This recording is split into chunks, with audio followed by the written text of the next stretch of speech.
Graça e paz. Bem, meus queridos, chegamos hoje à nossa aula de número 9 e vamos abordar aqui hoje a vocação da igreja.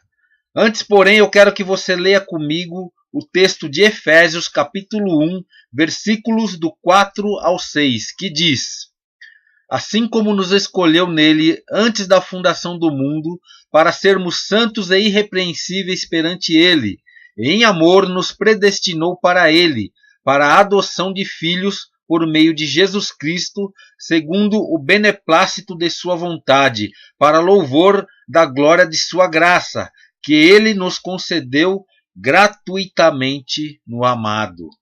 Glórias a Deus!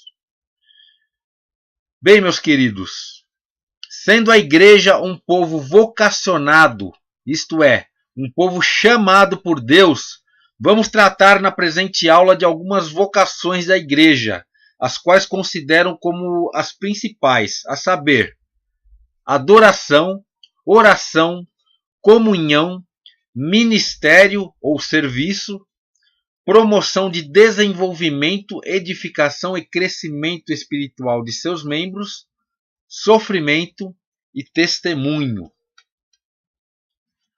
Glória a Deus. Comecemos, portanto, meus queridos, falando aqui acerca da adoração. Pois a igreja, meus queridos, ela foi criada para a glória de Deus, e a melhor forma de glorificá-lo é adorando-o. A igreja é, portanto, vocacionada a adorar a Deus, e a verdadeira adoração é, na verdade, a resposta de uma alma regenerada ao Deus que a regenerou. É a manifestação do amor em forma de íntimo reconhecimento e exaltação àquilo que o Senhor é, ou seja, santo, amoroso, misericordioso, eterno, poderoso, entre muitos outros adjetivos. A verdadeira adoração é como o amor que não podemos ver. O que realmente aparece é a expressão exterior de uma adoração interior, manifesta em sincero louvor, pois o louvor, meus queridos, se constitui em palavras e cânticos bendizentes ao Senhor.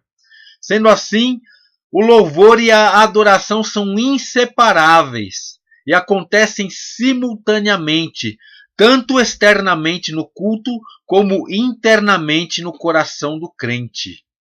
Aleluia! Louvado seja o Senhor nosso Deus, pois somente Ele é digno de toda glória, louvor, adoração, honra para todos sempre. Amém. Falemos agora, amados, acerca da oração. A oração não é uma opção. A oração é antes uma grande necessidade da igreja, tanto da igreja coletivamente quanto do crente individualmente. Trata-se de um ato de profunda reverência a Deus que consiste em adoração, louvor, confissão de pecados, intercessão e petição, conforme nós encontramos no texto de 1 Timóteo 2:1. A oração é o meio que temos para nos aproximarmos de Deus. É o meio de nos comunicarmos com Ele, de rendermos graças por seus feitos, de o exaltarmos por sua magnitude, de pedirmos a sua intervenção na vida de outras pessoas e também de comunicarmos a Ele as nossas próprias necessidades. Lembre-se sempre de que a oração é extremamente necessária e Deus se agrada tanto em ouvi-la como em respondê-la. Tratemos agora da comunhão. Pois, meus queridos, tendo em mente que comunhão significa compartilhar, significa ter algo em comum, notamos que, biblicamente, a comunhão é a essência do relacionamento cristão. Pois, diferentemente do nosso atual conceito distorcido de comunhão, meus queridos, na igreja primitiva, os verdadeiros cristãos repartiam seus bens entre si. Isso com o propósito de que nenhum irmão viesse a passar por necessidade.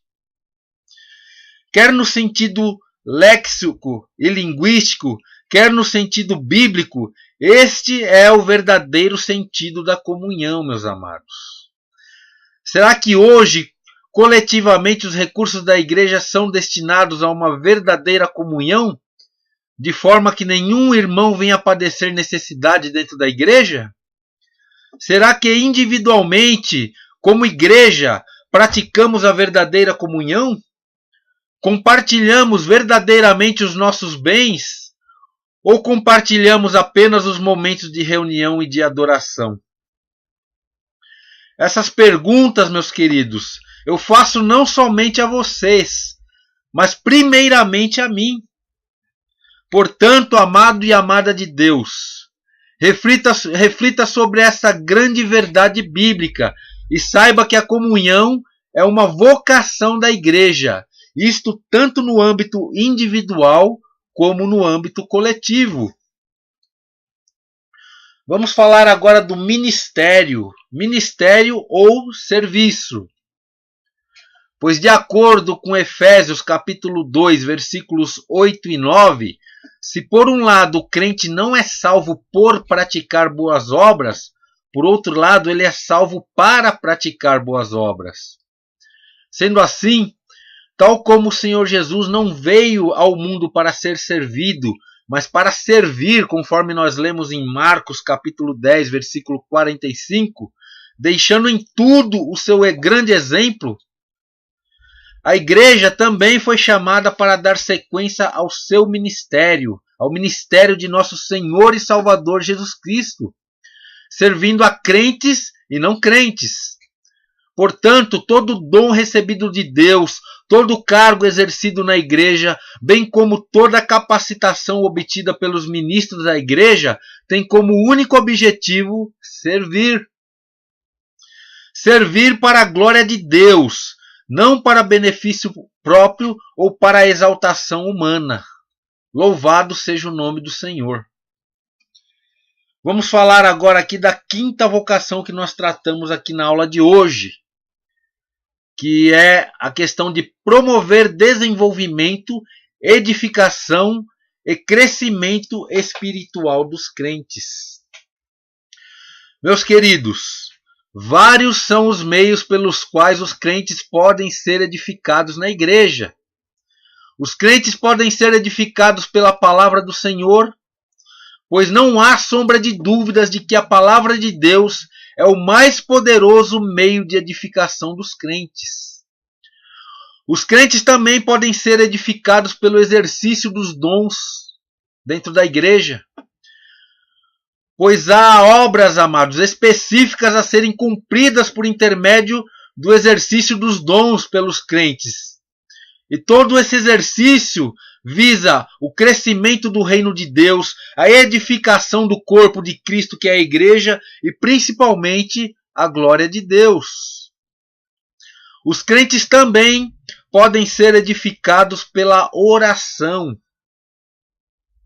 Os crentes podem ser edificados também por boas palavras, podem ser edificados também pelo estudo e pelo ensino da palavra de Deus, entre muitas outras coisas que são feitas na igreja e que a igreja pode promover para que os crentes sejam edificados. Este, amado e amada de Deus, é um grande desafio, tanto para a liderança quanto para os demais membros da igreja.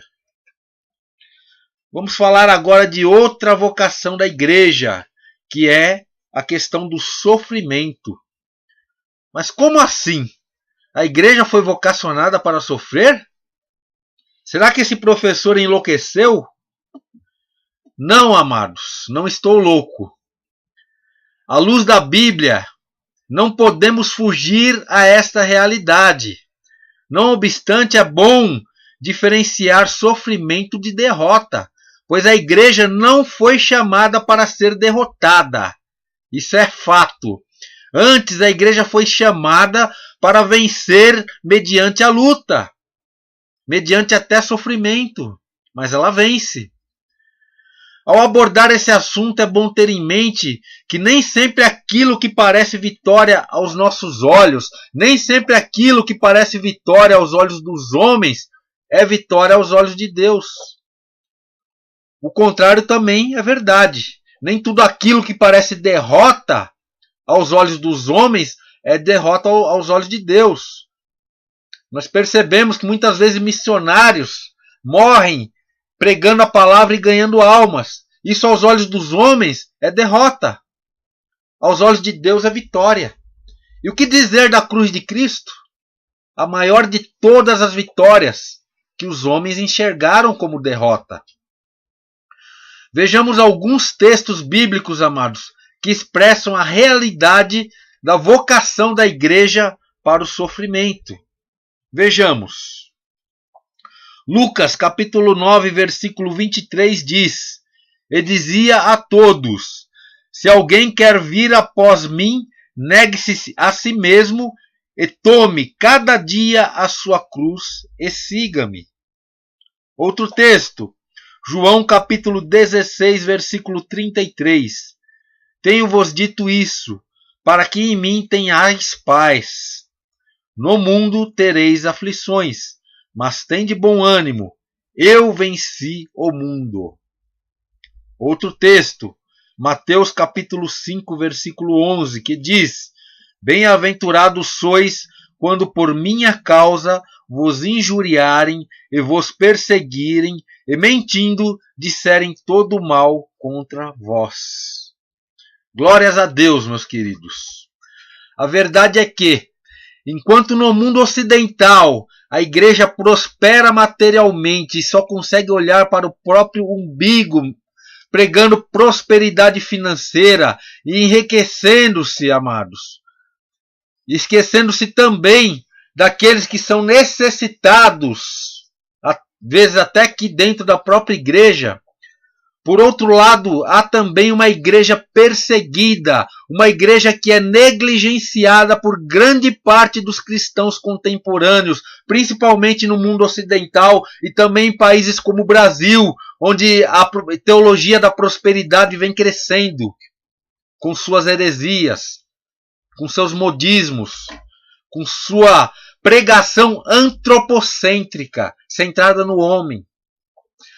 Na verdade, meus queridos, este fato é pouco divulgado e a maior parte dos cristãos do mundo ocidental desconhece o fato da igreja perseguida e sequer sabe o que significa a expressão janela 10/40. O que vocês terão explicação disso na nossa aula texto.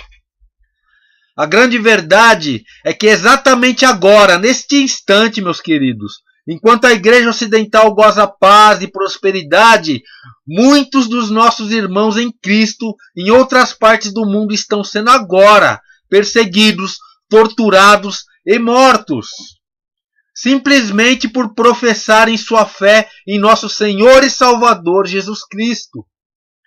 E muitos de nós não praticam ou não participam, melhor dizendo, de seus sofrimentos, nem enviam ajuda. Muitos sequer conhecem as organizações ou as agências missionárias que prestam ajuda. Meus amados, trabalho como o do Missões Portas Abertas, por exemplo, tem outras agências missionárias também, trabalhos como este deveriam ser mais divulgados em nossas igrejas. Para quem não conhece ou ainda não ouviu falar, eu peço que visite o site da agência missionária Missões Portas Abertas. Vale a pena, amados. Visite e conheça. Por outro lado, se você sofre alguma perseguição por ser fiel a Cristo e ao Evangelho, quer seja no seu trabalho, quer seja na sua vizinhança, quer seja na família, ou até mesmo na igreja, não importa onde, não importa como, meu amado. Saiba que você é um privilegiado, você é uma privilegiada, você é um vitorioso, você é uma vitoriosa. Vejamos, amados, o que a Bíblia diz acerca do privilégio, o privilégio de sofrer por Cristo. Pois Filipenses capítulo 1, versículo 29 diz: Pois a vocês foi dado o privilégio de não apenas crer em Cristo, mas também sofrer por ele. Vemos que é um privilégio e uma vocação, amados. Vejamos outro texto aqui em 1 Pedro, capítulo 4, versículo 13, que diz: mas alegrai-vos no fato de serdes participantes das aflições de Cristo, para que também na revelação da sua glória vos regozijeis e alegreis. Glória a Deus! Louvado seja o nome do Senhor, meus queridos. Nós temos o privilégio de sofrer por Cristo também. Sofrer por Cristo não é apenas uma vocação da igreja, conforme eu já disse, é também um grande privilégio. Vejamos aqui agora a questão do testemunho, que é outra vocação da igreja. Pois não obstante, meus queridos, a questão do sofrimento e também do privilégio de sofrer por Cristo, conforme nós acabamos de ver, devemos ter em mente e estar bem claro o que eu vou dizer agora, que o Evangelho não é uma mensagem de sofrimento, e sim uma mensagem de boas novas. O Evangelho são as boas novas da salvação em Cristo Jesus. O que eu acabei de dizer não se trata de um paradoxo, pois ninguém está livre dos percalços da vida, conforme nós lemos em Eclesiastes 9:2. Eclesiastes capítulo 9, versículo 2, diz que todos, absolutamente todos, estão sujeitos ao sofrimento, aos percalços da vida. Tanto o que crê como aquele que não crê, tanto aquele que sacrifica como aquele que não sacrifica, tanto aquele que é bom como aquele que é mau. A diferença, meus queridos, é que aquele que aceita o testemunho do Evangelho não apenas encontra um lugar de descanso, ele encontra uma pessoa de descanso, que é nosso Senhor e Salvador Jesus Cristo, aquele que chama os aflitos, aqueles que estão sobrecarregados, e diz: vinde a mim. Mas também aqueles que aceitam Cristo têm a garantia da vitória. Pois mesmo em meio às lutas e aos sofrimentos que todos estão sujeitos, não há coisa no mundo mais valorosa para nós do que a salvação. Coisa que o mundo não tem, meus queridos.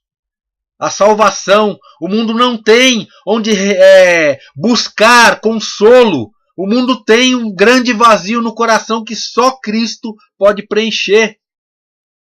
O mundo não tem, amados, onde se consolar. Nós temos o Consolador.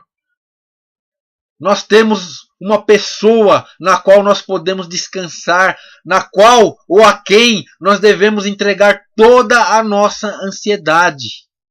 Louvado seja o nome do Senhor Jesus. E temos aí a obrigação de testemunharmos acerca dessa grande pessoa, que é nosso Senhor e Salvador Jesus Cristo, porque nós fomos chamados para testemunhar. O Evangelho, amados, é a única esperança para este mundo e deve ser anunciado a todo custo, mesmo sabendo que o mundo pós-moderno está cada vez mais relativista e propenso a rejeitar a nossa mensagem. Nós somos chamados para ser testemunhas de Jesus Cristo. Portanto, nós não devemos, amados, fechar a nossa boca. Antes devemos anunciar o Evangelho, pois o Evangelho tem dois propósitos principais. O primeiro propósito do Evangelho é o de salvar, pois a intenção de Deus é que nenhum homem se perca. Portanto, todo aquele que crer será salvo. No entanto, nem todos aqueles que creem, amados, nem todos creem na Bíblia, aliás.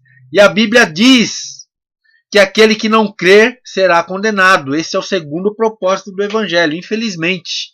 Ele serve tanto de meio de salvação, como também vai servir, amados, lá no juízo final, como testemunho contra aqueles que ouviram e não creram. Portanto, nossa obrigação é pregar o Evangelho. Não somos nós quem salvamos os pecadores, mas o Espírito Santo. que os convence da justiça, do pecado e do juízo, quando eu e você abrimos a boca. Pense nisso. Quando eu e você abrimos a boca, o Espírito Santo testifica no coração daquele que ouve.